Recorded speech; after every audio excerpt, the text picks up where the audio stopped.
going on? Marcus here from Living.Fit, and we are going to talk about rows. So these are 10 variations of kettlebell rows that I personally love. Rows are one of my favorite exercises for building back strength, posture, or helping with your posture, alleviating a lot of shoulder issues. A lot of times, especially with kettlebells, we're so focused on pressing, pushing, or ballistic pulling, which is great, but not just good old-fashioned horizontal rowing.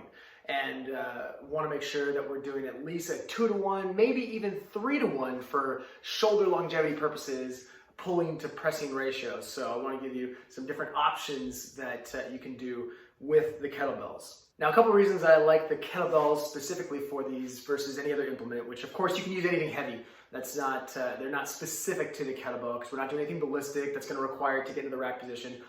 But as the dumbbells get heavier, it just creates a bigger footprint. Whereas if a kettlebell gets heavier, it typically stays about the same size. Once you get to like a 24, 32K, they're going to be about the same size. Whereas a 75-pound kettlebell, or I'm sorry, a 75-pound dumbbell is going to take up much more room than a 75-pound kettlebell. So it makes it easier to use double bells. It makes it easier to manipulate with rotation, supination, as we're going to be doing in some of these.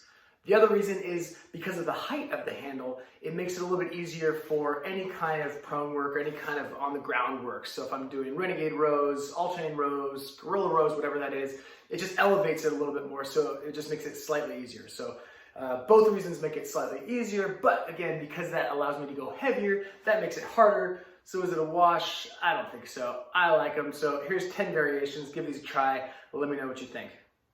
Variation number 1 is a one-arm row with some supination. So I am rotating my pinky forward as I do this. This is going to help me really focus on that lat engagement, keeping my shoulder down, and get a little bit of bicep action as well. I find these are also easier on my elbows and shoulders.